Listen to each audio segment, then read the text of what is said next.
Hi there everybody. Today we're doing a general class on having an argument, giving an opinion, okay? Useful words for giving opinions, agreeing, disagreeing. This is something you have to do in so many walks of life, in so many situations, whether it's with your girlfriend, boyfriend, wife, whether it's with your boss, your mum, your dad. Many times we find ourselves making a point, saying something, having something that is slightly different to the other person. Okay, it's life. I'm going to start with giving opinions. Now we might start with an adverb like personally, okay, or frankly. So person, you can see the word person. When we say personally, it's about this person, it's about me. Me, I think this. Personally, I would say that. Personally, I think that. Now let's spend today talking about the issue of whether you should give money to the homeless man. Personally, I think lots of people give money to them. Or personally, I think they need the money. Or frankly, this means honestly. Frankly, I think charity starts at home. That's a phrase that means if I'm going to be kind, I need to be kind to me. Frankly, I don't want to give them any money. Oh, okay? Now, what I've done here is I've marked which ones are good to use in a work situation and which ones are more informal. So where I have marked, this is good to use at work. Personally, I'd say that. But I reckon, and if you ask me, these are more casual ways of speaking. If you ask me, I think the bloke's taking the piss, mate. Okay?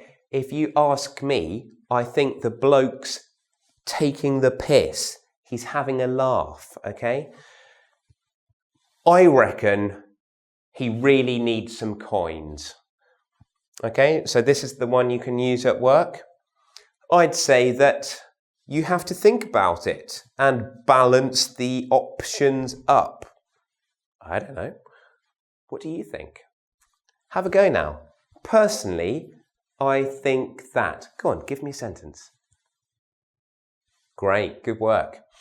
Now, you've presented your first opinion and someone is agreeing with you. Let's practice agreeing with someone, okay? Definitely. I mean, it's so cold in London, you should give some money to them. Okay, definite. Definite means certain. Okay, it's the same as certainly. Certainly would be very too formal though, okay? Definitely, you're right. Or if you like what they're saying, you agree, you could say, I think so too. I mean, it must be a difficult life, yeah? These are all phrases you could use in a work situation, okay? All of these are good for work. They're not informal ones. I think so too. I mean, it's really cold at the moment. You're right. I mean, imagine not having a home or somewhere to go to the bathroom. That's a good point. I agree with you, okay? I agree. It's really sad that they are living under a bridge, okay? So these are all ways of agreeing. Definitely, you're right. That's a good point. Giving opinions, I could say personally, frankly, if you ask me. These are my informal ones. These are my formal ones. Formal, good for work, good for the pub. Great. Now let's disagree. Let's disagree with mother. Yes, mum, but they don't have any money to spend on a sandwich. Okay? So I'm disagreeing. I think something different to mum. You see, I don't agree, mum. I think it's nice to be generous. Or you could say, I don't know about that. Okay, listen to the pronunciation. I don't know about that. This is how it's spelt. I don't know. And we say, I don't know about that. Okay?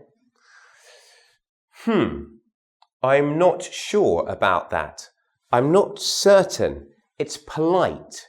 We are disagreeing. We know that we disagree, but we're polite. So we say, I'm not sure. I think maybe it's a nice idea to give them 10p. Or I'm not sure about that. I'm not sure if I like that idea. Okay, you're still disagreeing.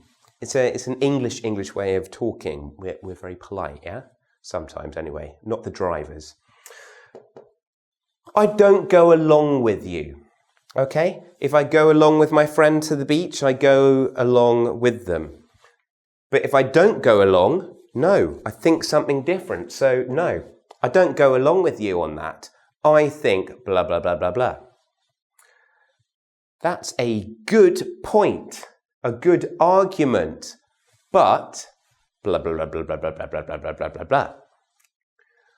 Surely you can't give all your money to them because then you would be like them, okay? Surely, so you're emphasizing. Now, what do we do once we've given our opinion? We give opinion, we give evidence, we give facts. Yes, but at winter, it's -5 degrees Celsius. It's very inhospitable. It's a very difficult place to live on the street.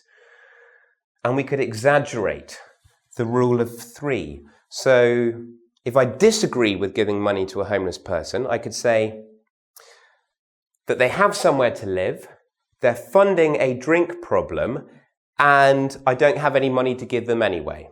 Or if I'm doing it the other way around, I could say rule of 3, so I give 3 points. Imagine if you were like them. Wouldn't life be so difficult? Or it's so cold at night and no one talks to you. You have nowhere to go. Have I made any sense? I do so hope so, kind viewer. Look, we've looked at giving an opinion. We use words like personally. I would say that. Look, this is short for I would say that. If you asked me, I would say that. It's a polite phrase. Again, I would say that. We've looked at agreeing. We've said definitely. You're right. That's a good point. I agree with you. Okay? You make these little noises, these sounds, and then you make an argument. This is just the start, and then you carry on to give an opinion and reasons. And with the disagreeing, we've had yes, but reason. I don't agree because. Okay? Don't forget to carry on. Becoming more fluent in English is all about increasing the amount of time you spend talking and listening. Don't just give short answers, give long answers.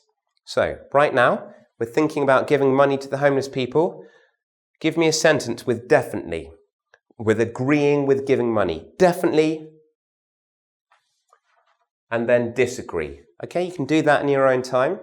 So, your homework, you're going to do an agree, you're going to do a disagree, and then you're going to go to engvid.com and you're going to take my quiz. 10 short questions, 10 short answers, okay? Not too difficult. And then go and subscribe to my YouTube channel. And if you really love me, like I know you do, then you can check out my website, Exquisite English. It should be a link here. Well done. I know you're trying hard. Keep the good work up. Bye.